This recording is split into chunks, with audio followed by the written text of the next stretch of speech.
Se acabó el año y muchos hemos acumulado preocupaciones, deudas, en definitiva estrés. Un mal que ha aumentado en los chilenos, pero ¿cómo puede afectar el estrés nuestra salud?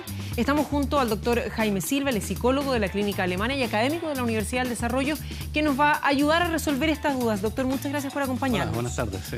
¿Cuándo debemos pensar que tenemos estrés? Nos escribía Luna, por ejemplo, a través de Twitter, y queremos agradecer los mensajes que nos han estado enviando desde ya, y nos dice, siempre termino el año con dolores. ¿Puede ser eso producto del estrés? Sí, bueno, el estrés tiene varias causas somáticas, o sea, varias consecuencias somáticas, que pueden ser dolores y otras afecciones en el fondo. Pero yo te diría que algo muy importante que define el efecto del estrés crónico, o sea, de largo plazo, es una cierta sensación de cansancio mental, que yo diría que uno de los aspectos esenciales es la sensación de no poder focalizarse, no poder estar activo en una tarea por mucho rato. Y eso además va acompañado de un componente emocional, que usualmente es irritabilidad. Entonces, la gente con este cansancio mental, esta irritabilidad, suele ser la gente que tú has visto que ha pasado por un periodo largo de estrés. Doctor, queremos comenzar ayudándonos también con nuestras gráficas que hemos preparado para poder entender bien, porque muchas veces uno puede decir, sí, ando más sensible, pero es la época de juntarse con la familia, que además eso puede provocar muchas veces también estrés, es decir, no alcanzo a cumplir con todo el mundo. Tenemos cuáles son los dolores asociados al estrés. ¿Puede haber dolor en cualquier parte o en general hablamos de somatizar solamente, no sé, estoy pensando en el dolor de cuello típico asociado al estrés o de cabeza? Correcto, los dolores musculares son bastante frecuentes asociados al componente de estrés. Pero hay otras consecuencias, no solamente el dolor, como te dije antes, hay consecuencias en la piel, a veces consecuencias cardiovasculares, pueden ser muchas dimensiones. Entonces, se conforma un síndrome, hay muchos síntomas que van dando origen a una estructura de este problema que llamamos estrés. Pero los dolores, claro, efectivamente son muy comunes y, como dijimos anteriormente, sobre todo los musculares. Señor director, si podemos pasar a nuestra segunda gráfica. Y lo otro, ¿cuándo deberíamos consultar a un especialista? Muchas veces estas dolencias las hemos tenido antes, no es primera vez que nos duele la cabeza, el estómago, el cuello. ¿Cuándo debería uno ir y decir, bueno, en realidad, porque además en esta fecha poder agendar una hora al doctor, eso sí que es complicado? Sí, bueno, mira, yo la recomendación que siempre doy es que la gente que tiene un malestar físico, independiente cual sea, y no conoce su causa, es importante siempre obtener la opinión de un especialista.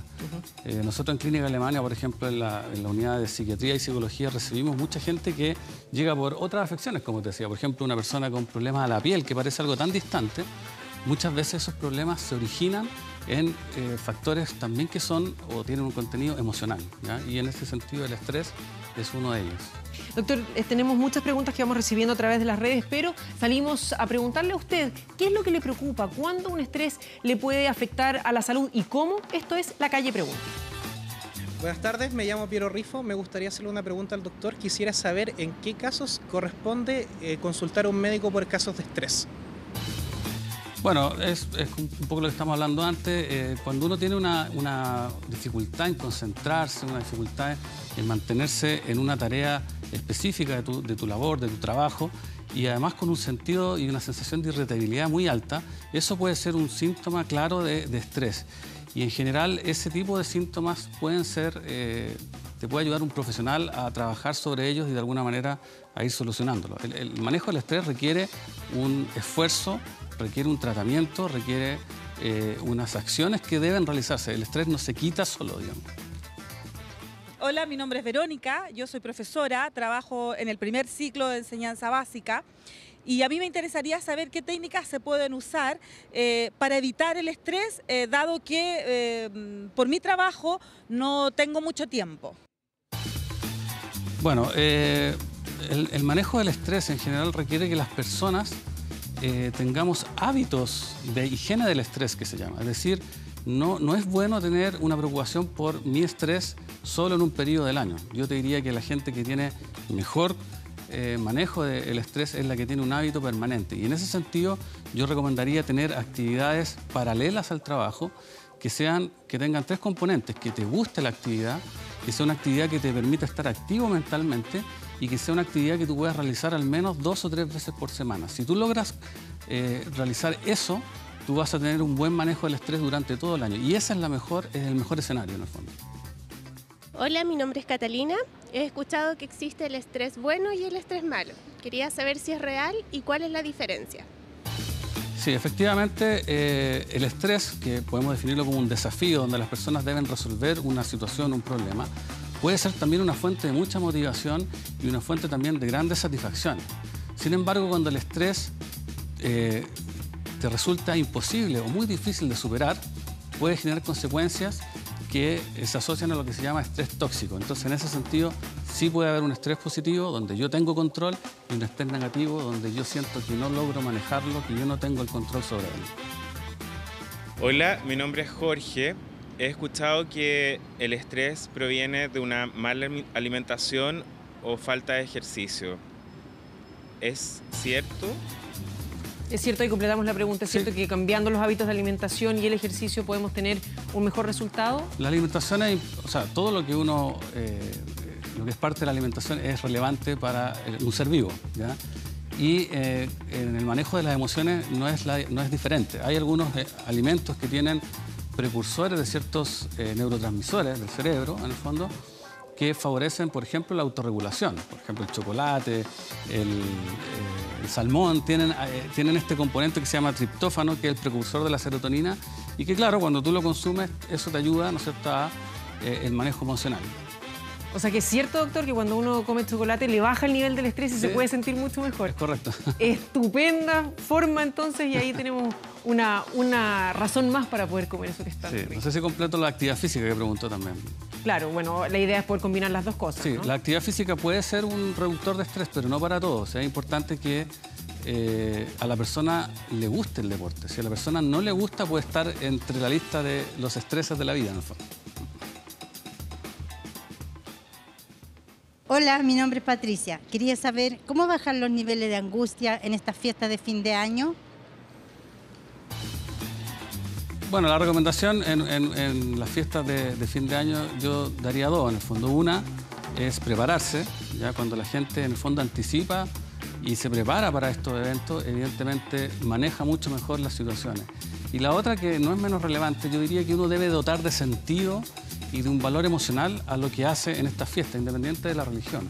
Uno debe, de alguna manera, poner al centro de estas fiestas, ¿no es cierto?, el estar con otros, el cariño, el amor con otros, como un aspecto esencial y que en el fondo le da finalmente, como decía al principio, el verdadero sentido y la satisfacción, ¿no es cierto?, que todos los seres humanos encontramos en el estar con otros, en el fondo. Doctor, nos escribe Israel Villablanca y nos dice, ¿es posible prevenirlo? Nos hace varias preguntas. ¿Cuándo se habla de estrés crónico, ya no solamente asociado al fin de año? Sí, bueno, como les dije anteriormente, el estrés, para poder prevenirlo, tú tienes que tener un hábito frecuente de manejo del estrés. Ya, por ejemplo, algunas recomendaciones. Por ejemplo, tener un hobby, por ejemplo, es algo muy simple, pero que puede tener un gran efecto. De hecho, si tú lees las grandes biografías de personas muy importantes que están a cargo de grandes responsabilidades mundiales, incluso son personas que tienen grandes hobbies también, ¿ya? El tener una actividad paralela al trabajo tiene un efecto muy potente en reducir el estrés. Doctor, ¿y hay formas de poder organizarse para hacer eso? Porque mucha gente puede decir, sí, yo tengo un hobby, pero no tengo tiempo para practicarlo. Bueno, eso es una pregunta sociológica, en el fondo, que en el fondo nos tenemos que preguntar como sociedad cuánto tiempo estamos realmente destinándole al ocio y si estamos dándole la importancia real que el ocio tiene, ¿ya? Porque finalmente uno pudiera pensar que el trabajo per se es lo relevante, es lo que nuestra sociedad valora, pero en realidad el ocio es una parte integral, ¿no es cierto?, también de la productividad y de la capacidad de las personas de ser eficientes. Muy cierto. Doctor Diego González nos dice, a mí a veces me late un ojo cuando estoy cansado o duermo poco. ¿Es esto síntoma del estrés? Bueno, eso ya es una pregunta médica, pero es probable, ¿no es cierto? Puede tener que ver con el estrés, ese síntoma. Tenemos otra gráfica preparada, doctor, para que nos ayude a ver cómo podemos manejar este estrés de fin de año. Y justamente eso, ¿cuáles son los tiempos que nos deberíamos poder dar? Usted bien decía que el ocio es fundamental para ser también más productivo. Sí. ¿Qué otras cosas podemos hacer? Mira, aquí todas las actividades que ves, de alguna forma, tienen un componente que yo diría es que tú te tienes que sentir activo mentalmente, ¿ya? Es decir, por ejemplo, solo ver televisión no te va a ayudar. Pero si tú estás en una actividad que te permite, por ejemplo, estar muy concentrado en algo, por ejemplo, como la meditación, que físicamente tú estás inactivo, pero mentalmente muy activo, ese tipo de actividades ayuda a bajar el estrés, ¿ya? Por ejemplo, lo contrario, dormir es un muy mal hábito de control del estrés. El dormir no tiene un efecto finalmente poderoso sobre la reducción del estrés. Mire qué mito eso, porque uno hubiese pensado que sí, que esa era una de las mejores formas. Pero no. Doctor Silva, muchísimas gracias por habernos acompañado y haber respondido a nuestras preguntas. Encantado. Buenas tardes.